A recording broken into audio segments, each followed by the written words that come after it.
नमस्कार, एसटिभी च्याटमा यहाँलाई हार्दिक स्वागत छ। म प्रकाश गिरी।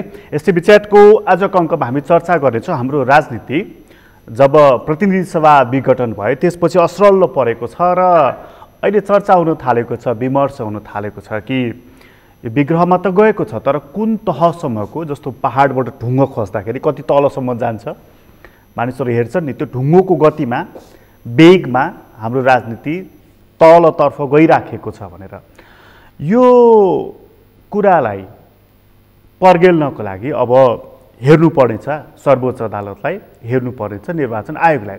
यी चिजहरूले कसरी निर्णय दिनेछन्, त्यसको प्रभाव कस्तो पर्नेछ, अहिले मानिसहरूले हेरिरहेको कुरिरहेको विषय रहेको छ। तर राजनीतिक आँखाबाट हेर्दाखेरि, अझ वामपन्थी राजनीतिक आँखाबाट हेर्दाखेरि चाहिँ अहिलेको हाम्रो राजनीति कस्तो देखिन्छ, यसले लिने मोड कस्तो खालको देखिन्छ र यो कुन दिशातर्फ गइराखेको छ। आजको अङ्कमा हामी मूलतः हाम्रो राजनीतिको दिशा र गति कतातर्फ हुनेछ भन्ने विषयमा नै बढ्ता चर्चा गर्नेछौँ। र आज हामीसँग कुराकानीको लागि स्टुडियोमा हुनुहुन्छ विश्वभक्त दुलाल आहुति, वैज्ञानिक समाजवादी कम्युनिस्ट पार्टी भनेर त्यसको संयोजक भएर पछिल्लो समय चाहिँ सक्रिय भइराख्नु भएको छ। वाम आन्दोलनमा, लेखक, साहित्यमा लामो योगदान दिनुभएको व्यक्ति, नचिन्ने कुरै भएन। तपाईँलाई स्वागत छ। हजुर, धन्यवाद। कुरा चाहिँ अहिलेकैबाट सुरु गरौँ न। यो जुन घटनाहरू भए, खास गरी चाहिँ प्रतिनिधि सभा विघटन पछिल्लो एक्सन त्यहाँ भएको छ, त्यो घटना चाहिँ पछि चाहिँ मनमा चाहिँ के आइराखेको छ तपाईँलाई कि हाम्रो राजनीति यस्तरी असरल्ल पर्ला, यस्तरी दुर्घटनाको उन्मुख होला भन्ने लागिराखेको थियो कि सोचेको भन्दा फरक खालको परिणाम हो यो? होइन, मतलब यति नै बेला यस्तै हुन्छ भनेर त कसैले भन्ने कुरा भएन, त्यो त अर्कै विषय भयो। तर मुख्य कुरा चाहिँ यो व्यवस्था जुन प्रकारले बनाइएको छ त्यसले यस प्रकारका सङ्कटहरू चाहिँ अनिवार्य रूपमा लिएर आउँछ। किनभने यसको जगमा नै सङ्कटको गर्भ छ। दुई तिनवटा कुरा भन्नुहोस् न। पहिलो कुरा, यसले के भन्छ भन्दाखेरि चाहिँ नेपालको समृद्धि चाहिँ को बारेमा योसँग कुनै खाका छैन। यो व्यवस्थासँग, सरकारसँग भने होइन है, मैले व्यवस्थासँग यसले के भन्छ भने अन्तर्राष्ट्रिय साम्राज्यवादी अथवा विदेशी पुँजीहरूसँग चाहिँ गुलामी गरेर होइन देशलाई समृद्धिमा लाने भन्ने यो व्यवस्थाको मूल दिशा, जुन कुरा आजको विश्वमा सम्भव नै छैन। पहिलो कुरा। दोस्रो कुरा, नेपालको 70-80 वर्षको लोकतान्त्रिक भन्नुहोस् वा कम्युनिस्ट भन्नुहोस्, त्यो दुईटै आन्दोलनले नेपाल चाहिँ विदेशी थिचोमिचोमा छ होइन। नेपालको सूक्ष्म व्यवस्थापनसम्म पनि होइन साम्राज्यवादी, विस्तारवादी, विदेशी भनौँ न, विदेशी चाहिँ चलखेल छ भनेर स्वीकारेको हो। र नेपालको कम्युनिस्ट भन्नुहोस् वा लोकतान्त्रिक आन्दोलन भन्नुहोस्, विश्वेश्वर प्रसाद कोइराला चाहिँ भारत छोडेर, निर्वासन छोडेर नेपालमा चाहिँ जेलमा, पञ्चायतको जेलमा किन बस्न आएको त भन्दाखेरि विश्लेषकहरू भन्छन् कि त्यो पनि देश बचाउने सवाल नै छ त्यहाँ लुकेको भनेर भन्छन् नि त होइन। कम्युनिस्टहरूले त मुखर रूपमा नै भनेको कुरा भइहाल्यो होइन। भन्छन् भने त्यो सवाल यो व्यवस्थामा कहाँनिर व्यवस्थापन भयो त होइन? के त नेपालमा चाहिँ गणतन्त्र आउने बित्तिकै विदेशी हस्तक्षेप वा साम्राज्यवादी चलखेल चाहिँ सकिएको हो त? त्यो त होइन, त्यो त होइन। त्यस कारण यो व्यवस्थामा चाहिँ विदेशी हस्तक्षेपलाई पनि छैन भन्ने काम भयो क्या। त्यस्तो त भएर पनि छैन, लुकाइयो नभन्ने छैन भन्ने काम त यो त यथार्थ थियो होइन। तेस्रो कुरा चाहिँ, अनि तेस्रो यो दुईवटा चाहिँ मुख्य विषय हो। एउटा यो व्यवस्था संसदीय दलाल पुँजीवादी व्यवस्था जो बन्यो, बाहिर भन्दाखेरि त खोलमा यो लोकतान्त्रिक संसारमा सबभन्दा राम्रो इत्यादि इत्यादि भनेर भनियो होइन। तर त्यसले आधारभूत नेपाली समाजको 70-80 वर्षको अन्तर्विरोध हल गरेको थिएन। किनकि यसले आजको पुँजीवादले, आजको विश्व साम्राज्यवादले के गरिदियो हामीलाई भन्दाखेरि चाहिँ उत्पादन केही पनि गर्न नदिने, उपभोग र श्रम मात्रै गर्नुपर्ने समाज बनायो हामीलाई होइन। उत्पादन केही पनि गर्न नदिने। अब उत्पादन केही पनि गर्न नदिएपछि त रोजगारी नहुने भयो, खानु त पऱ्यो होइन, बाँच्नु पऱ्यो। भनेपछि रोजगारी खोज्न कहाँ जाने त भन्दाखेरि जहाँ पाइन्छ त्यहाँ जाने, बुढाबुढी स्याहार्न जाने, सडक बनाउन जाने, कतार जाने, मलेसिया जाने, अथवा जहाँ पाइन्छ जहाँ रोजगारी छ त्यहाँ जाने। अब त्यहाँबाट पैसा ल्याएर पनि फेरि त्यसले उत्पादन गर्न दिँदैन। पैसा आइराखेको होइन, वर्षमा चाहिँ 8-9 अरब पैसा त आइराखेको छ विदेशबाट रेमिटेन्सको रूपमा होइन। तर त्यो लगानी गर्न नदिने, फेरि त्यो केमा खर्च गराउने त भन्दाखेरि विदेशबाटै आएको सामान किन्नको निम्ति खर्च गराउने। एयरपोर्टबाट झर्ने बित्तिकै वा आइएमईबाट पैसा झर्ने बित्तिकै त्यो पैसा फेरि उतैतिर फर्केर जाने यस्तो खालको दलाल पुँजीवादी चक्रमा यो व्यवस्था स्थापित छ हैन। यसको चक्र त तोड्ने यसको नीति छैन। त्यसले गर्दा अनिवार्य रूपमा यसले सङ्कट त ल्याइहाल्छ नि। सङ्कट कहाँ ल्याउँछ हेर्नुहोस्, सरल कुरा गर्छु, जस्तो कि नेकपाले उरम्तै समृद्धि गर्छु भन्यो हैन त, भन्यो यस्तो बनाइदिन्छ उस्तो बनाइदिन्छ, कहाँबाट हुनु नि? त्यो त आधार त केही पनि थिएन हैन, आधार केही पनि थिएन।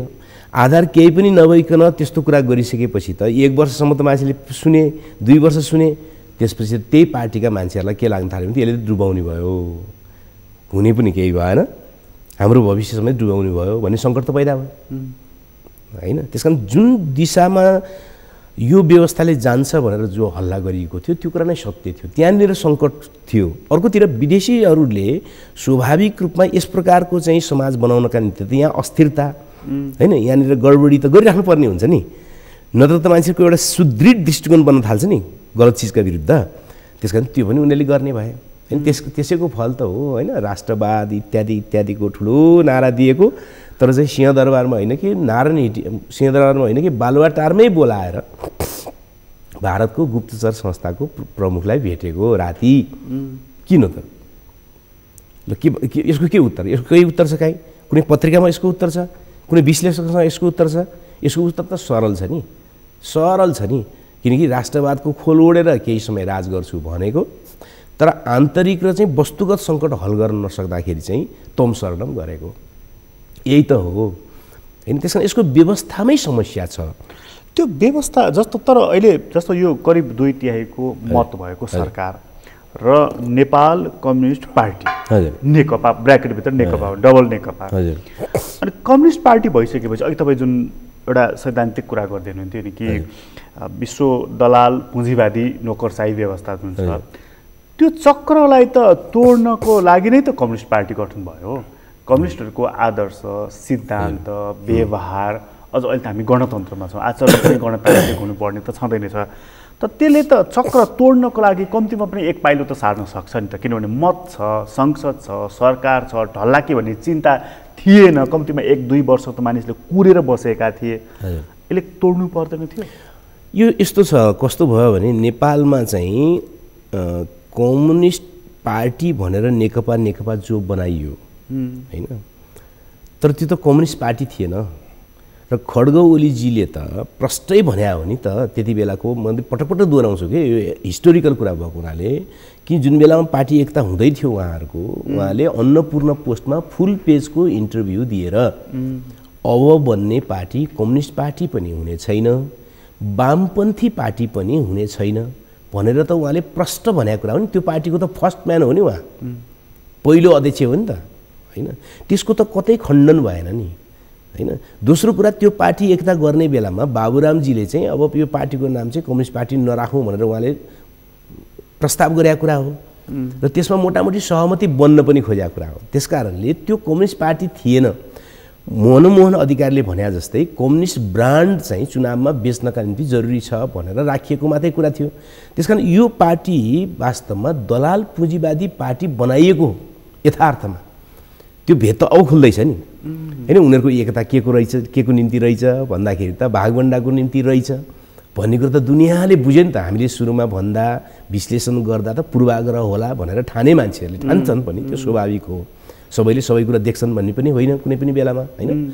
तर आज आइसकेपछि त झगडा के रहेछ त भनेपछि त आफ्नो गुटका पुँजीपतिहरूलाई भ्रष्टाचार गराउने, ठेक्का पट्टा दिने हैन, कतिसम्म निकृष्ट कतिसम्म नालायक भन्नु त। पैसा छ खल्तीमा, अन्तर्राष्ट्रिय बजारमा रासायनिक मल छ, किन्न सक्दैन।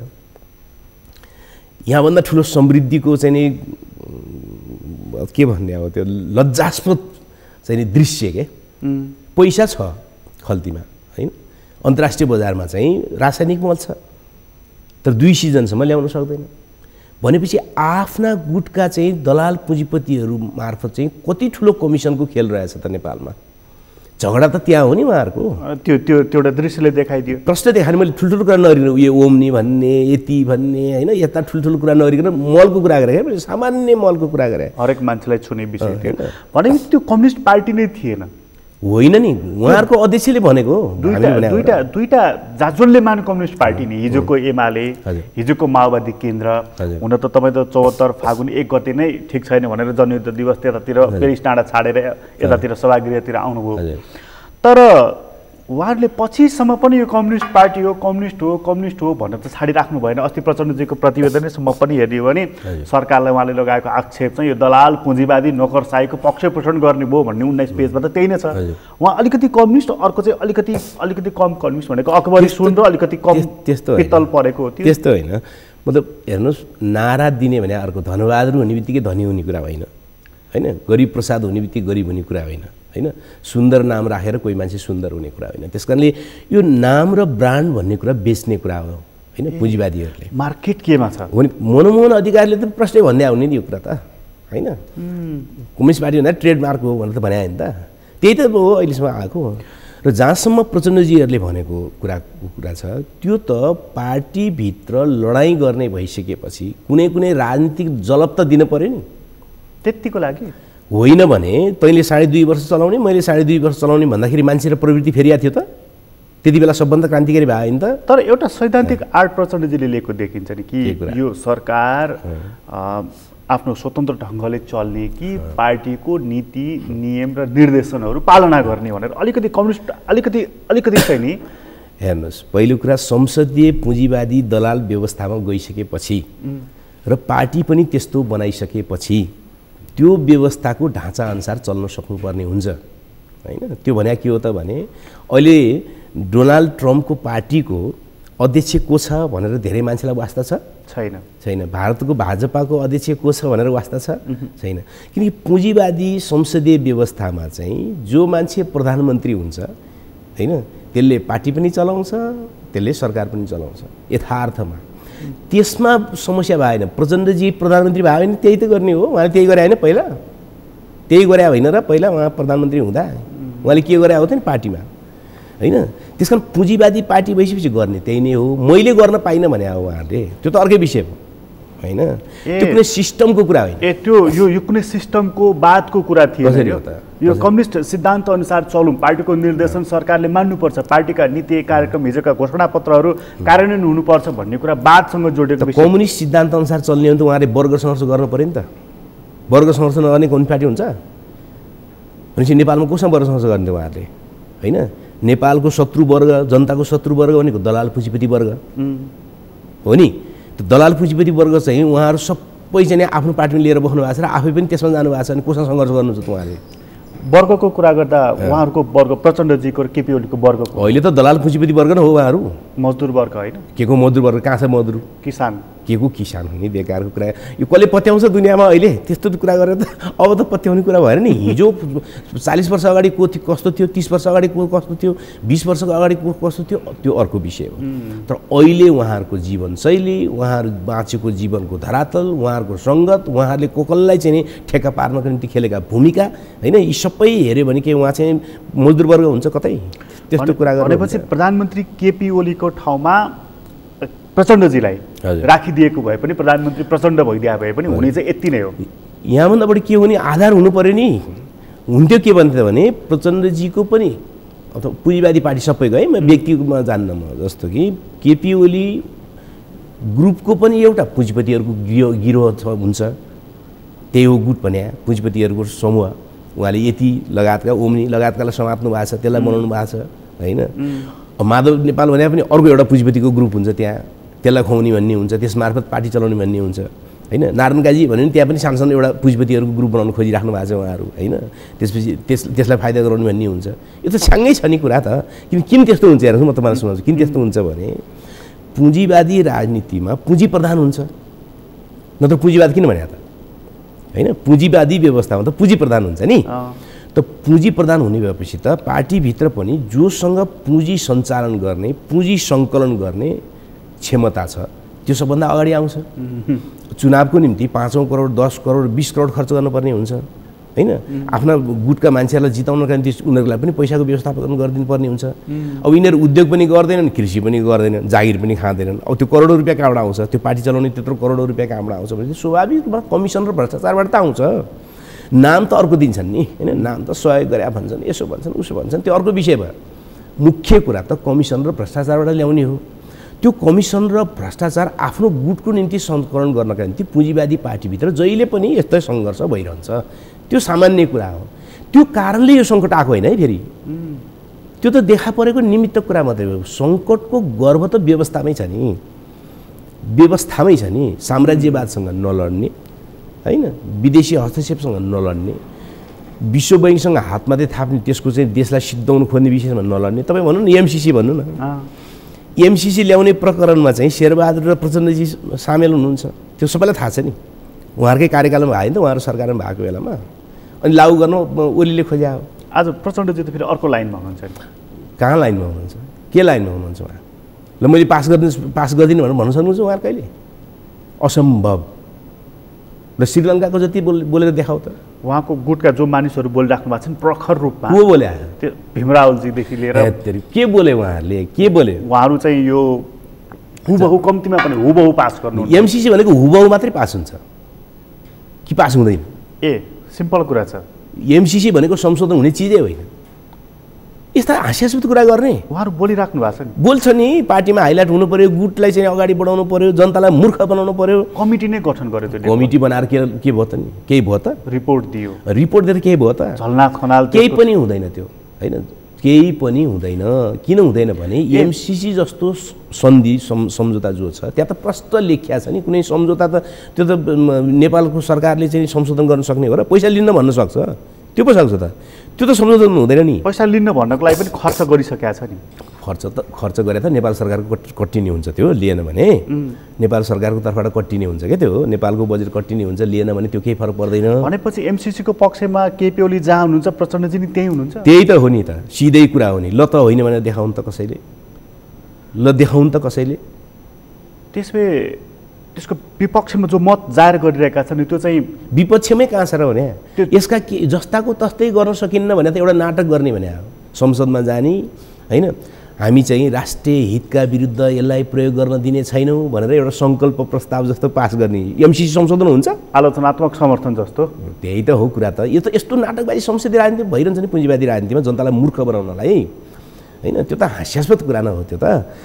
त्यो कुरा त मान्छेले बुझ्दै जान्छन् नि, अलिकति टाइम लाग्छ, बुझ्दै जान्छन्। त्यो मैले भनेको त्यसमा आधारमै समस्या छ नि हैन। तपाईँको भनाइमा चाहिँ यो व्यवस्थाको गर्भमै समस्या छ र यसले सकारात्मक परिणाम दिँदा जस्तो भनौँ न, भोगटेको बोट रोपेर सुन्तला त किन फल्छ भनेको तपाईँलाई यो यसको गर्भमै समस्या लागिरहेको छ। त्यसैले आज हामी जुन चिन्तामग्न भएर बहस गरिराखेका छौँ अथवा अरूले गरिराखेका छन् कि चिन्ता व्यक्त गरिराखेका छन्, ओहो संसद विघटन भयो, ओहो हातमा भएको 2/3 खेर फाल्यो, ओहो यो व्यवस्थै जान्छ कि, ओहो यो संविधानै च्यातिन्छ कि, तपाईँलाई यो खास लागिराखेका छैन? होइन, यो प्रतिगमन हो। यो प्रतिगमन हो। यो एक प्रकारको अपदस्थ गरेकै हो नि। भइरहेको अधिकारहरूलाई पनि अपदस्थ गरे हो नि। त्यो त सङ्कटै हो, प्रतिगमनै हो, राम्रो कुरा होइन।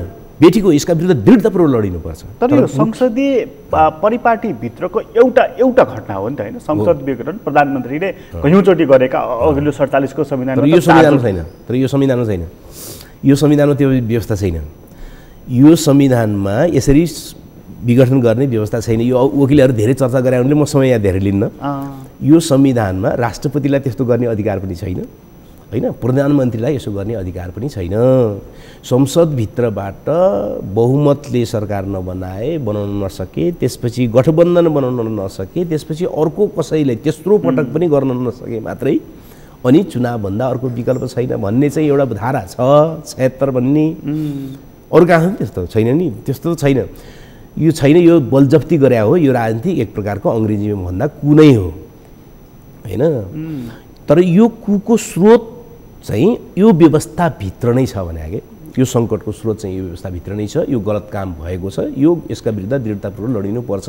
एकै सेकेन्ड मैले तपाईँलाई यो व्यवस्थाको उपज हो कि व्यक्तिले चलाउन यो चलाउन नसक्दाखेरिको चाहिँ भनौँ न कहिलेकाहीँ उन्मादी भएर, कहिलेकाहीँ दुस्साहसी भएर, कहिले घमण्डले मात्तिएर पनि हुन्छ नि त।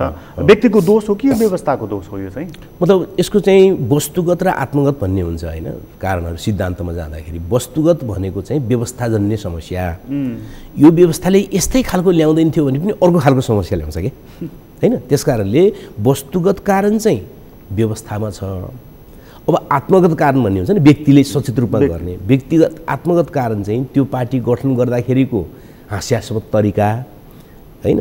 एउटै पार्टी छ तर अढाई वर्ष खाउँ भन्छन्, दुईटा अध्यक्ष छ, त्यो मिल्दैन त्यो होइन। कुनै दुनियाँमा एउटा पार्टीको दुईटा अध्यक्ष हुँदैन त्यो होइन।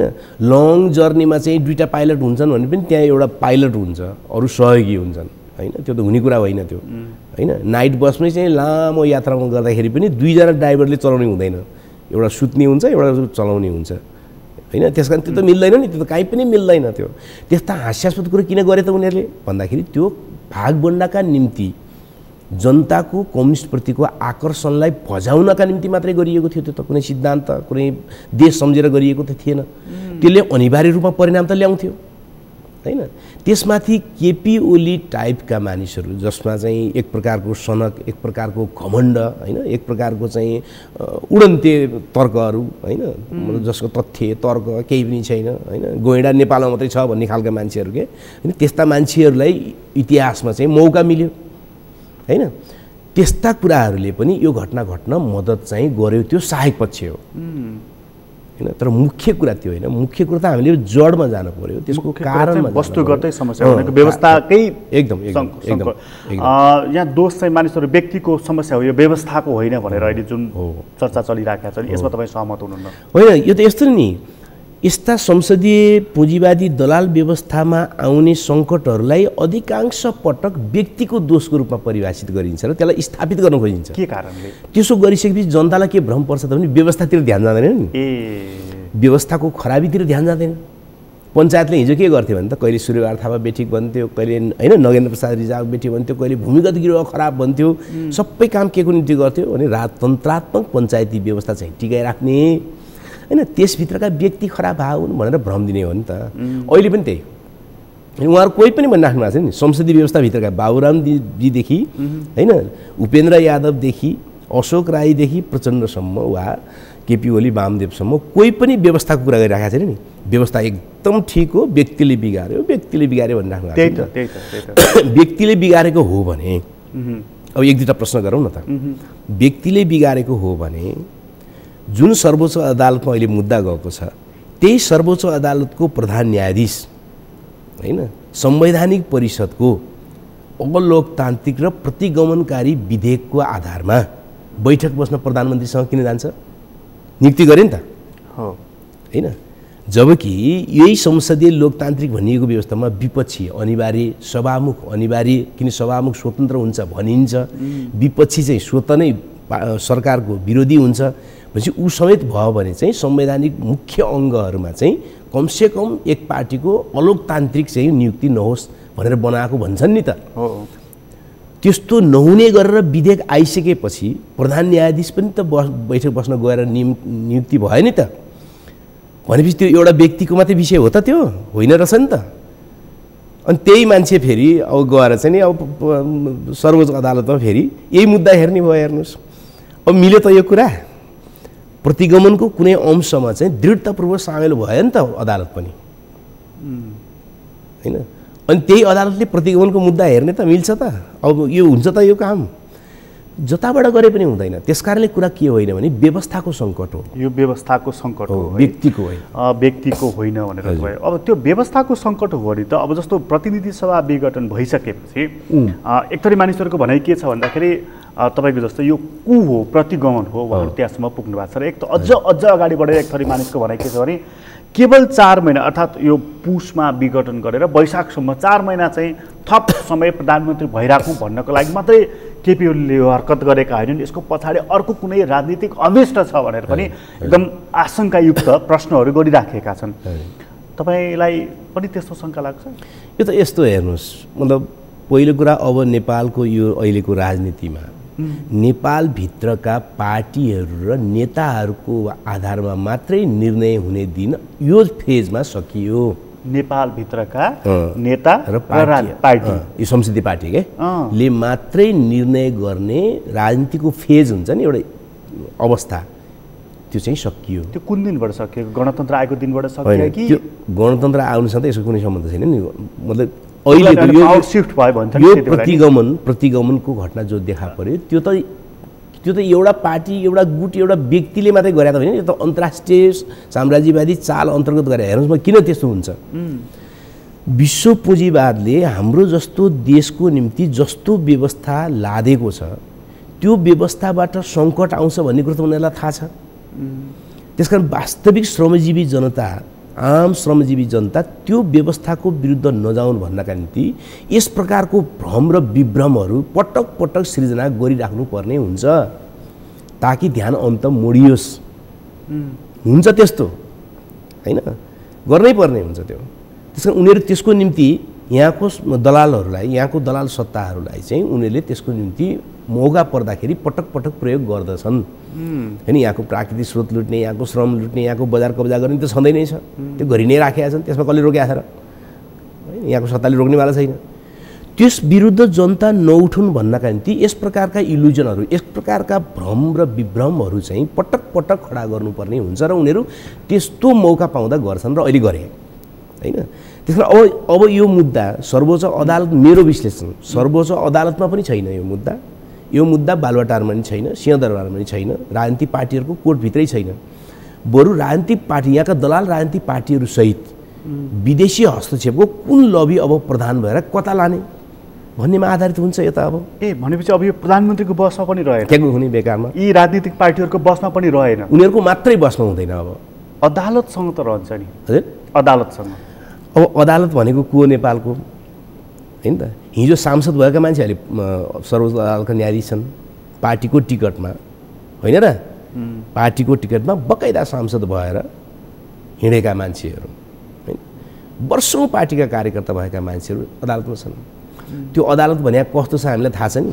त्यसका प्रधान न्यायाधीश हुनेहरू, हैन, त्यसका न्यायाधीश हुनेहरूको कसैका सर्टिफिकेट कस्ता छन्, विवादमा आउँछन्, हैन, कसैका के विवादमा आउँछन् भनेपछि संसदीय पुँजीवादी व्यवस्था अन्तर्गत संवैधानिक निकायहरू स्वतन्त्र हुन्छन् भन्ने भ्रम बेकारको कुरा हो। तर उनीहरू संविधानको धारा, उपधारा र हाम्रा ती नजिरहरू भन्नुहुन्छ नि अदालती भाषामा, त्योभन्दा बाहिर गएर फैसला गर्न पाउँछ र अदालतले? होइन, यस्तो कुरा छ। कुरा के छ भने जस्तो कि प्रधानमन्त्रीले अहिले जवाफ दिँदाखेरि के दिए, यो राजनीतिक कदम हो भने हो, अनि संविधानभन्दा माथिको राजनीति गर्न पाइन्छ र? पाइँदैन त। भनिदियो हैन, भनिदियो नि हैन। त्यस कारणले गर्दाखेरि यो त राजनीतिक मुद्दा त प्रधानमन्त्रीले भनिसक्यो नि, भनेपछि त राजनीतिक मुद्दा भएछ नि त अब त। तर यो राजनीतिक मुद्दा त होइन नि त। होइन नि त, किनभने अदालत जब प्रवेश गर्यो त कानुनी मुद्दा भयो, त्यो त संवैधानिक भयो। त्यसकारण मैले त्यही त भन्दैछु, पुँजीवादी संसदीय व्यवस्थाभित्र होइन वर्गको लडाइँ हुन्छ नि, वर्गका गुटहरू बिचको लडाइँ हुन्छ नि, त्यो के को संविधान धारा र चाहिँ कानुन हुन्छ त नि त्यहाँ त। भनेपछि अदालतले फैसला गर्दाखेरि अब संविधानको धाराहरू मात्र हेर्छ भन्ने जुन एउटा हाम्रो आशा छ त्यसलाई त्यागिदिनु कहिले हेरिहाल्छ त नेपालमा? ल भन्नुहोस् त कहिले हेरिहाल्छ? होइन, रुकुमानुगत कटुवाल केसमा के भयो त? हेऱ्यो त्यहाँ कानुन र चाहिँ संविधान, होइन? यो त कुरा के हो भने आम जनतालाई एक स्तरको कन्भिक्सनमा ल्याउनका निम्ति गरिने खेलहरू न भए यो त। भोलि त्यसबेदेखि अदालतले ल प्रधानमन्त्रीले गरेको सिफारिस ठिक छ भनेर सदर गरिदियो भनेदेखि पनि आश्चर्य नमाने भयो? कसरी आश्चर्य मान्ने? के आश्चर्य मान्ने? संविधानमा अघि तपाईँ भनिदिनुहुन्थ्यो नि विघटनको कहीँ अधिकार छैन भनेर। छैन। अनि त कसरी त्योभन्दा पर अदालत तर्क नयाँ बनाइन्छ नि, होइन? रामवरण यादवले के तर्क बनाएको भन्नु त? त्यति बेला उनीसँग त्यस्तो अधिकार थियो त कहीँ थिएन नि।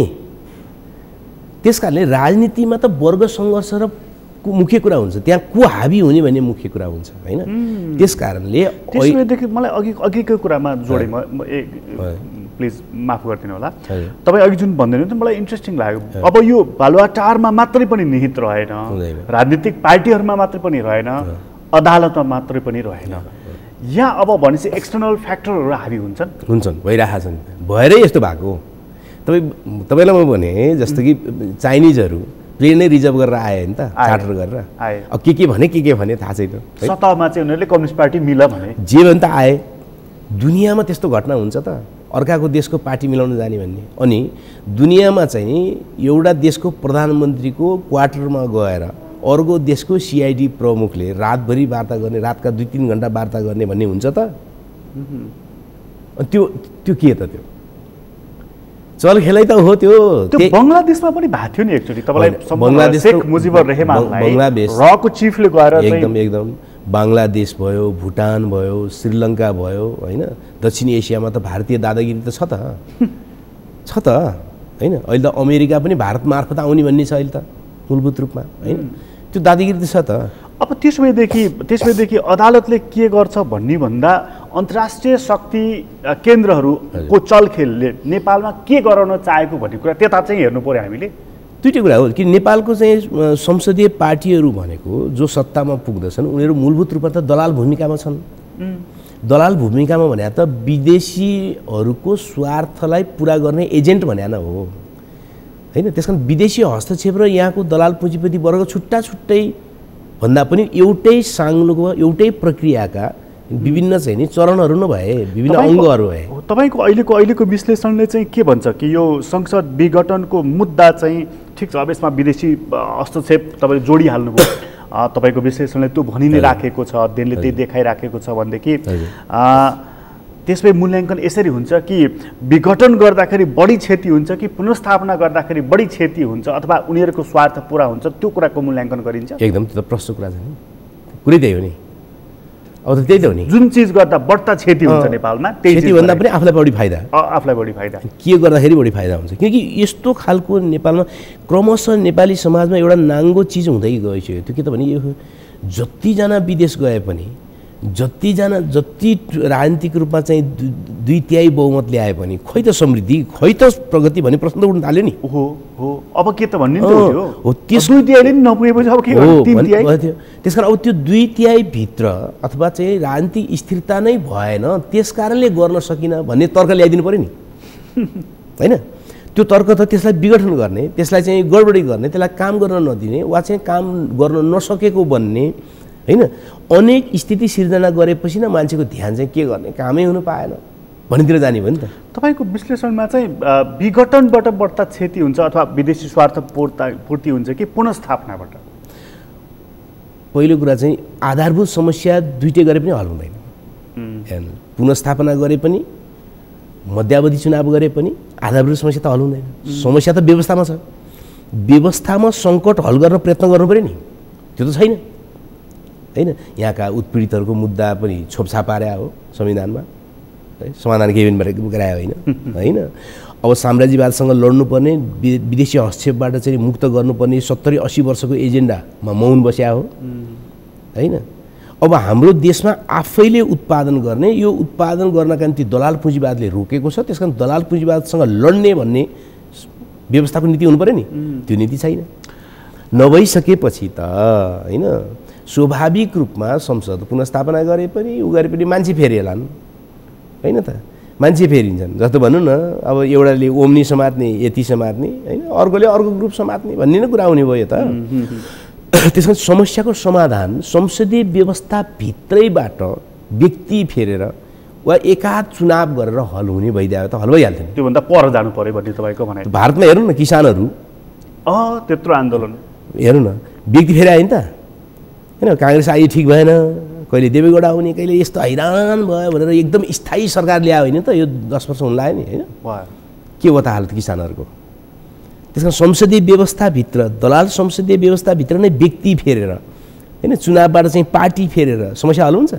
हल त भएन। यो एक्सटर्नल फ्याक्टर अघि तपाईँ जुन जोड दिनुहुन्थ्यो नि, बाह्य हस्तक्षेपको कुरा, यसमा चाहिँ जस्तो अब यसलाई जोडौँ नजोडौँ म अझै पनि दुविधामै छु, तर प्रसङ्ग ल्याइहालौँ, यसलाई तपाईँ आफ्नो ढङ्गबाट गरिहाल्नुहुन्छ कि प्रचण्डजी अहिले जुन भारतमा हुनुहुन्छ नि, उहाँ हुन त उहाँको आफ्नो श्रीमतीको उपचारको लागि गइराख्नु भएको छ। कतिपय कन्स्पिरेसी थियोरीमा विश्वास गर्ने मानिसहरू चाहिँ यो उपचारको बाहनामा राजनीतिक उपचारको खोजी हुँदैछ, लबिङ हुँदैछ त्यहाँ भनेर पनि चर्चा गरिराखेका छन्। पर्सि एकते परराष्ट्र मन्त्री सचिव मन्त्री स्तरीय बैठकको लागि भनेर उता जाँदै हुनुहुन्छ, दुईवटा खेमाको नेताहरू पनि त उहाँहरू। त यो पनि चाहिँ जस्तो अब चीनबाट त एउटा चार्टर प्लेनै गरेर आइहाल्नुभयो उहाँहरू, भनेपछि अब भारततर्फ र उससँग सम्बन्ध जोड्ने अथवा उसको हाम्रै भाषामा अलिकति तिक्ततापूर्ण शब्द प्रयोग गर्ने भने इसारा कोर्ने खालको कामहरू हुन्छन्। अब पहिलो कुरा म चाहिँ तथ्य नभइकन चाहिँ आरोप गर्ने, अरूलाई आरोप लाउने वा विश्लेषण गर्ने खालको मान्छे होइन। अब प्रचण्डजी अहिले आफ्नो परिवारको उपचारको निम्ति मुम्बई जानुभएको छ वा महाराष्ट्र जानुभएको छ भने देखिएको अहिलेसम्म त्यति नै हो होइन। कोही चाहिँ उहाँको त्यो फेरि संवेदनशील विषय पनि छ त्यहाँ। एउटा खबर आएको छ कि उहाँले चाहिँ मैले बुझेँ त्यो कोसियारीजीलाई भेट्न कोसिस गर्नु, कोसियारीको हो र भने त्यो प्रचण्डको यदि वास्तविक कुरा त ऊ त एउटा देशको प्रधानमन्त्री भइसकेको मान्छे हो नि। उसले चाहिँ एउटा राज्यको चाहिँ नि होइन राज्यपालसँग भेट्न खोज्नुपर्ने किन छ र होइन, उसले नदिनुपर्ने किन छ र। मेरो विचारमा विदेश भ्रमण वा रहका मान्छेहरूसँगको प्रधानमन्त्रीको भेट भनेको चाहिँ विदेशीहरूले नेपाली जनता र विश्वलाई सन्देश दिनका निम्ति बाहिर ल्याउने घटना मात्रै हुन् होइन। इन्डियनसँग भेट्न पर्यो, अमेरिकनसँग भेट्न पर्यो, चाइनिजसँग भेट्न पर्यो भने कुरा गर्नु पर्यो भने के मुम्बई जानुपर्ने, दिल्ली जानुपर्ने छ र आजको युगमा? यहीँ बसेर हुन्छ नि कुरा त एजेन्टहरूसँग, के ठुलो कुरा होइन त्यो त कुरा त होइन।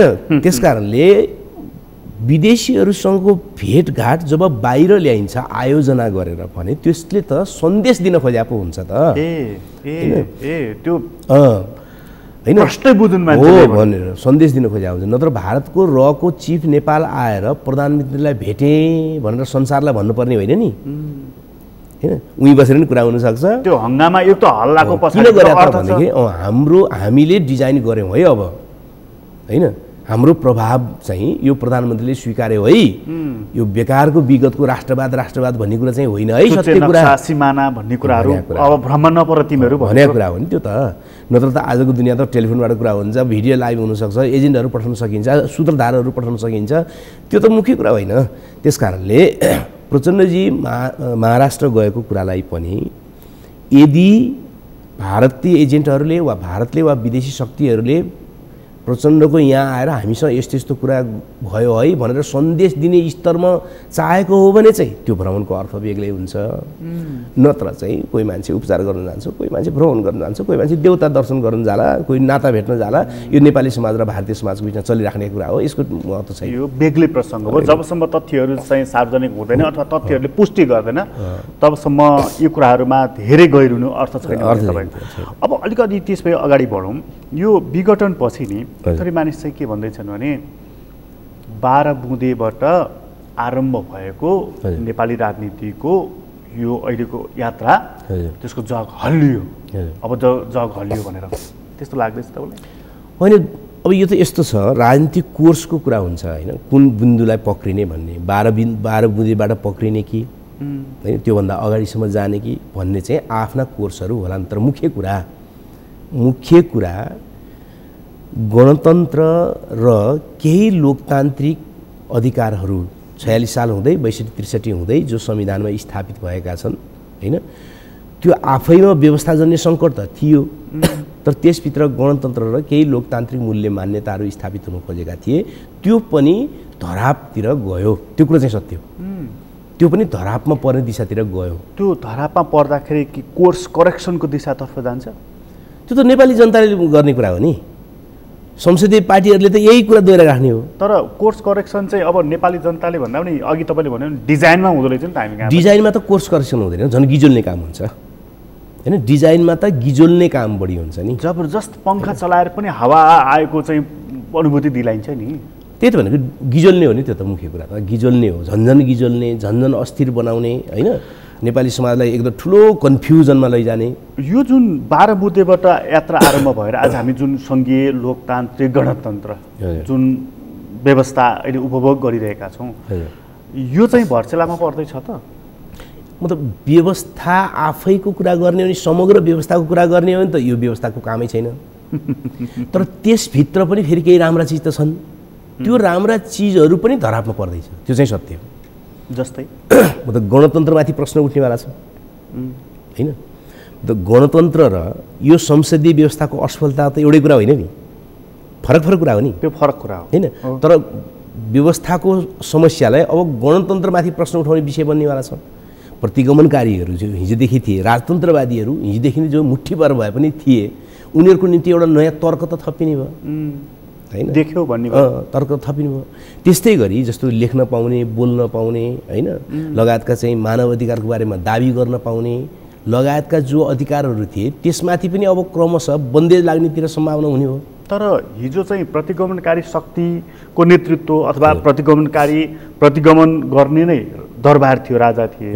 आज त छैन नि त त्यस्तो शक्ति। यस्तो हुन्छ, कुरा के हुन्छ भने एउटा शक्ति लामो समयसम्म जनविरोधी रूपमा स्थापित भएर हारिसकेपछि पनि एउटा लामो समयसम्म संस्कारको रूपमा त्यो रहिरहन्छ हैन, त्यो फर्किन पनि कोसिस गर्छ। नेपालमा राजतन्त्र फर्किने आधार नभएको हुनाले चाहिँ सक्दैन। त्यो किन सक्दैन त भने प्रश्न बुझे हुन्छ कि राजतन्त्रलाई माया गर्ने केही मानिस त हुने भए, किन 240 वर्षमा उसले जुन जुन खलकलाई माया गरेर हुर्काएको छ ती खलकलाई त गुण तिर्न पनि त सडकमा अलिअलि आउने भयो। पेरिसमा अहिले पनि त छन्ने मानिसहरू, त्यो एउटा कुरा भयो। तर राजतन्त्रलाई अगाडि बढ्नको निम्ति वर्ग आधार चाहिन्छ क्या, त्यो वर्ग चाहिँ छैन। सामन्त वर्ग अब नेपालमा हालिमुहालीमा छैन, दलाल पुँजीपति वर्ग हालिमुहालीमा छ। अब दलाल पुँजीपति वर्गले फेरि राजा ल्याएर चाहिँ राजा मार्फत काम गर्न उसले किन खोज्छ र आफैले खान पाइराखेको छ होइन र। त्यस कारणले दलाल पुँजीपति वर्गले एक्स्ट्रा एउटा चाहिँ सिर्पेज ल्याएर थप्न चाहँदैन। त्यसो हो भने त गणतन्त्र सङ्कटमा परेन नि त। होइन, यस्तो हुन्छ नि, यसलाई सङ्कटमा पार्दै जाने, नराम्रो काम गर्दै जाने, प्रश्न उठाउन दिइराख्ने हो भनेदेखि त अनहोनीहरू धेरै हुन्छन् नि। यसलाई सबैभन्दा बढी खतरा कोबाट छ गणतन्त्रलाई?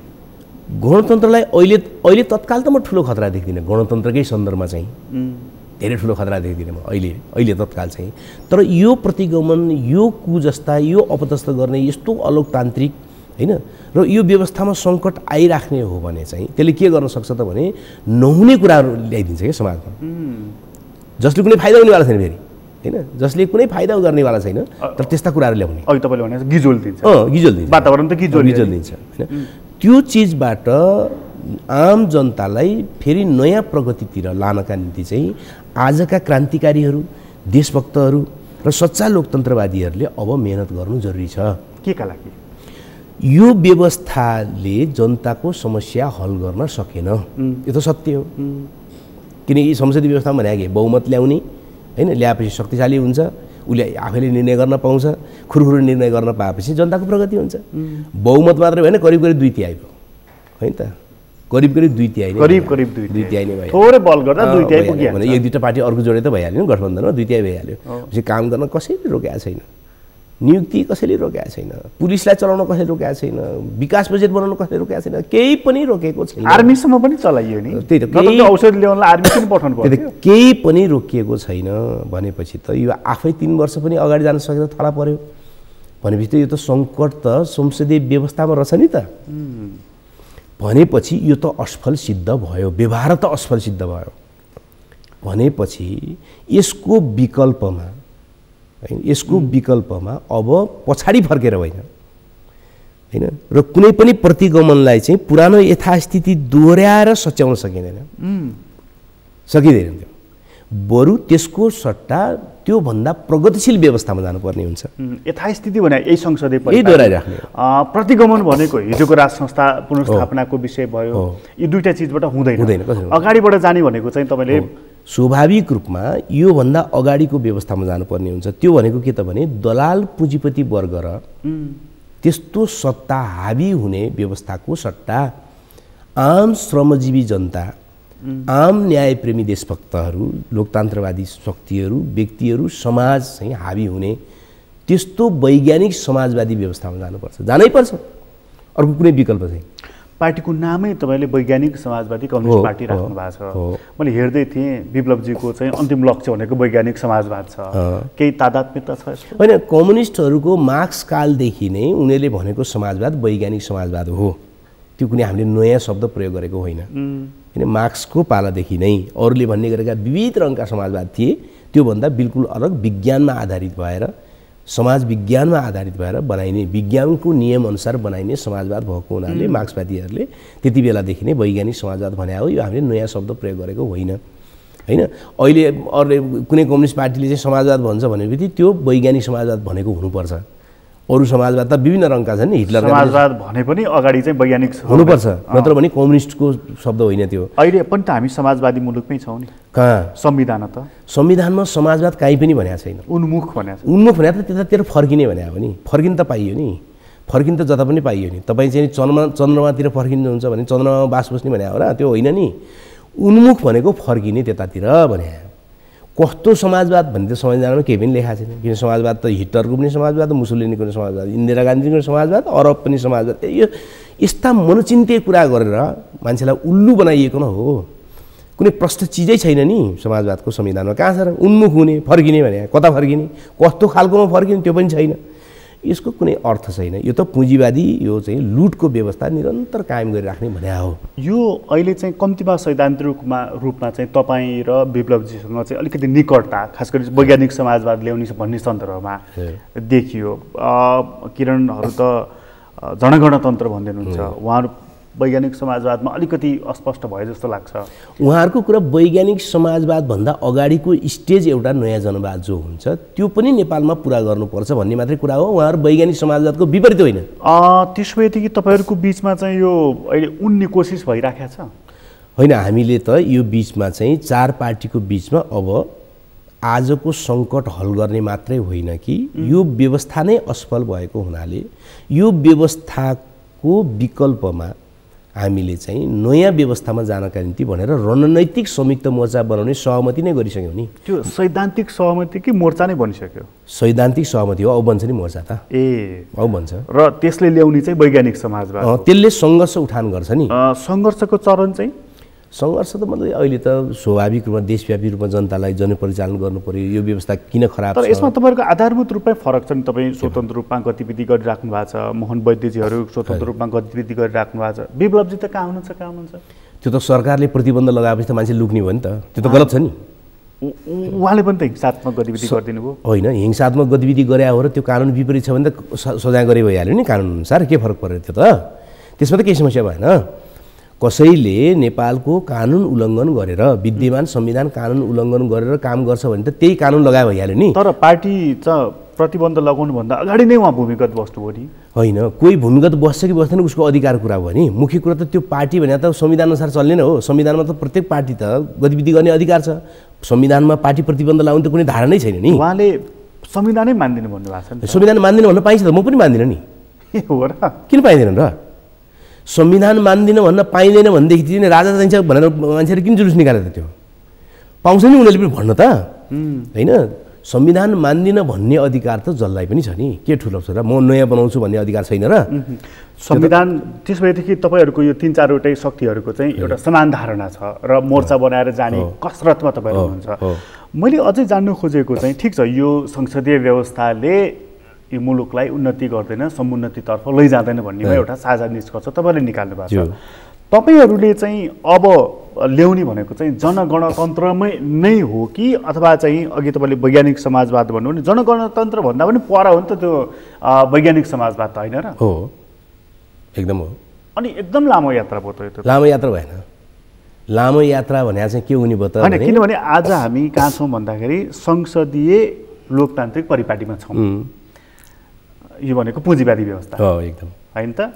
पुँजीवाद समाजवादको आधारभूत तहमा नि छैनौँ नि हामी। त्यस्तो होइन। कुरा के होइन भने हामी चाहिँ 100 वर्ष अगाडिको दृष्टिकोणबाट होइन, कम्तीमा पनि 70 वर्ष अगाडिको दृष्टिकोणबाट हेऱ्यौँ भनेदेखि चाहिँ हामी धेरै टाढा छौँ समाजवादबाट। आजको विज्ञान प्रविधिको उत्पादक शक्तिको जुन स्तरमा विकास भएको छ त्यो विकासबाट हेऱ्यौँ भने चाहिँ अब अहिलेदेखि वैज्ञानिक समाजवाद बनाउन थाल्ने हो, कुनै टाढाको कुरा होइन। हेर्नुहोस् है, म तपाईँलाई भन्छु, यो अन्तर्वार्तामा धेरै नभ्याइएला, तर पनि म छुट्टोमा भनौँ, वैज्ञानिक समाजवादमा पुग्नुभन्दा पहिले नयाँ जनवाद, जनगणतन्त्र इत्यादि चाहिन्छ। किन भने त पहिला भन्दाखेरि हामीसँग उत्पादन गर्ने उत्पादक शक्ति औजार चाहिँ त्यति विकसित भइसकेको छैन। त्यो विकसित गर्ने टाइम लाग्छ होइन। धेरै उत्पादन नगरेसम्म त समाजवादमा जान सकिँदैन। त्यसकारणले त्यो उत्पादक शक्ति विकासको निम्ति एउटा टाइम लिन्छ। त्यसकारण जनगणतन्त्र पनि पहिला चाहिन्छ है भने त्यति बेला होइन, जुन बेलामा एउटा सर्कुलर काठमाडौँबाट सिन्धुली पुर्याउनु पर्यो भने 4 दिन लाग्थ्यो हैन त? प्रत्येक मेसिन चलाउनलाई एउटा मजदुर बस्न पर्थ्यो। तर आजको युग त्यस्तो भएन। आजको युग प्रचुर उत्पादनको युग भयो हैन सबै चिजमा। आज तपाईले एउटा सर्कुलर पठाउनु पर्यो भनेदेखि 5 सेकेन्ड भन्दा बढी 5 सेकेन्ड पनि नलाग्ने भयो संसारभरि जुनसुकै ठाउँमा पठाउनु पर्यो। भनेपछि क्रान्ति त र्यापिड भयो अथवा तीव्रतामा गयो, उत्पादन पनि तीव्रतामा गयो। यसलाई प्रविधिले ल्याएको हो, एकदम विज्ञान प्रविधिले ल्यायो त्यस्तो। त्यसकारणले अब चाहिँ वैज्ञानिक समाजवादी व्यवस्था अब निर्माण गर्न अहिलेदेखि सकिन्छ। निर्माण गर्ने कि नगर्ने भन्ने प्रश्न चाहिँ हाम्रो आफ्नो कुरा भयो। अब पर्खिराख्नुपर्ने अवस्था छैन। त्यो द्रुत गतिमा जसरी चाहिँ हामी सेवा अथवा सन्देश पठाउन सक्छौँ, समाजवाद पनि त्यसै गरी पार्सल गर्न सक्छौँ र? सकिन्छ, सक्नुपर्छ। मतलब के भने क्रान्ति भनेको के रहेछ? लामो समय हिजो भन्थ्यो हामीले 10 वर्ष 20 वर्ष 30 वर्ष लाग्छ भन्थ्यो नि। त्यो किन लाग्छ भने त भन्दाखेरि परिपत्र पुर्याउन ढिलो हुन्छ, भाषण सुनाउन ढिलो हुन्छ, सङ्गठन गर्न टाइम लाग्छ हैन भने हैन र? तर त्यहाँ एउटा समस्या के छ भने मान्छेले धेरै कुरा सुनिसके, यति धेरै कुरा सुनिसके कि अब वैज्ञानिक समाजवादमा पनि मानिसले पत्याउने अवस्था रहेन नि त। होइन, व्यक्तिले पत्याउने र नपत्याउने मुख्य कुरा होइन, परिस्थितिमुखी कुरा हो नि, वस्तुगत आवश्यकतामुखी कुरा हो। जस्तो कि नेपाली जनताले हेर्नुहोस् है, नेपाली जनता 1.25 करोड नेपाली जनता, 3 करोड पनि जनता जनसङ्ख्या पुरा नपुगेको देशमा 1.25 करोड मान्छे विदेश गएर काम गर्न बाध्य भयो नि। हो अब त्यो 1.25 करोड मान्छेको परिवारले के सोच्छ त? के हो त समाधान अब? हैन, सधैँ विदेश गएर त समस्या त हल हुँदैन। तर त्यसको लागि तपाईँले भनेको कुरामा एउटा आकर्षण छ। तर त्यसको लागि त पहिला त पुँजीको निर्माण गर्नु पर्यो, उद्योग धन्दा, कल कारखाना, रोजगारीको लागि। कसले रोकेको छ र त्यो निर्माण गर्नलाई? रोक्या त हामीले नगरेन हो। यो यत्रो 2/3 त सकेन। उसले त गर्नै चाहँदैन नि, त्यो त दलालहरूको सत्ता हो नि। दलालहरूको सत्ताले त कम्तीमा दलालहरूले पनि त तपाईँको कम्तीमा रोजगारीको सिर्जना त गरौँ त गर्दैन, गर्न मिल्दैन। नत्र उसले कमिसन कसरी खाँदैन र? दलाल पुँजीवाद भनेकै उत्पादन नगरेर कमिसनको भरमा टिक्ने व्यवस्था हो नि त यो त होइन? त्यसकारणले यहाँको श्रमिक वर्गले जब आफै उत्पादन गर्नुपर्छ, आफै समाजवाद बनाउनु पर्छ, दलाल पुँजीपति वर्गले बनाउन सक्दैन, त्यसलाई फाल्नुपर्छ भन्ने चेतनामा जब पुग्छ नि, त्यो पहलमा पुग्छ नि, नेपाली श्रमिकले बनाउन थाल्छ नि। कसले रोक्न सक्छ? अब त्यसो भए यसलाई म टुङ्ग्याउने दिशातर्फ गएँ, म अन्त्यमा छु। त्यसो भए अब तपाईँहरूले एउटा सैद्धान्तिक सहमति गर्नुभएको छ, मोर्चा बनाउने दिशातर्फ अघि बढ्नु भएको छ। त्यसपछि सङ्घर्षको स्वरूप चाहिँ कस्तो हुन्छ? जनपरिचालन हुन्छ, शान्तिपूर्ण हुन्छ, जनपरिचालन हुन्छ। किनकि अहिले आम जनतालाई हामीले यो कुरा भन्नु छ, यो किन गलत छ। आम जनताको निराशाबाट उनीहरूलाई फेरि उत्साहतिर लिएर आउनु छ र जनतालाई पहल कदमी लिनका निम्ति हामीले अपिल गर्ने कुरा हो। यतातर्फ चाहिँ चिन्ता के छ भने संसद विघटनसँगै प्रतिगमन हावी हुन्छ कि भन्ने छ। त्यही त, त्यो प्रतिगमन भएको प्रतिगमनलाई पनि सच्याउने हो, त्यसमाथि हस्तक्षेप गर्ने हो भने त अग्रगामी दिशामा नै जानु पर्यो। पुरानै कुरा गरेर त भएन होइन। अग्रगामी दिशामा जाने भने के त भन्दाखेरि यो व्यवस्थामै समस्या छ भन्ने कुरा आम जनताले बुझ्न पर्यो। त्यो चिज चाहिँ तपाईँहरू अब अपिल गर्नुहुन्छ नि, गर्नै पर्यो नि, मान्छेलाई कन्भिन्स गर्नै पर्यो कि हामी गलत व्यवस्थामा छौँ र सही व्यवस्था यो हो र यसले फल दिन्छ भनेर विश्वास गर्ला नि त। किन नगर्ने? मैले विश्वास भनेको पनि वस्तुगत अवस्थाले जन्मने कुरा रहेछ क्या त्यो होइन। मान्छेले भन्थे यो पञ्चायत कालमा हामी चाहिँ राजनीति सुरु गर्दाखेरि राजाको व्यवस्था हो, कहाँ जान्छ भन्थे। पहिले त मान्छेलाई विश्वास थिएन, तर पञ्चायतको हैरानी भइसकेपछि त्यही जनता सडकमा आएन र आइहाल्छ नि। त्यसकारण वस्तुगत यथार्थ मुख्य कुरा हो। यो व्यवस्थाले वस्तुगत समस्या हल गर्न नसकिसकेपछि होइन आम जनता यसको विरुद्ध आउनै पर्छ। आउँछन्, नआउने कुरै छैन र जनताले पहल लिन्छन्, नलिने कुरै छैन। तपाईँलाई धेरै धन्यवाद। हजुर, धन्यवाद। आदरणीय दर्शकवृन्द, तपाईँलाई पनि धन्यवाद। आज हामीले कुराकानी गऱ्यौँ विश्वभक्त दुलाल आहुतिसँग। उहाँसँगको कुराकानी अहिलेलाई यति नै। एसटिभी च्याटबाट म प्रकाश गिरीलाई बिदा दिनुहोस्। सगरमाथा टेलिभिजन हेर्दै गर्नुहोला। नमस्कार।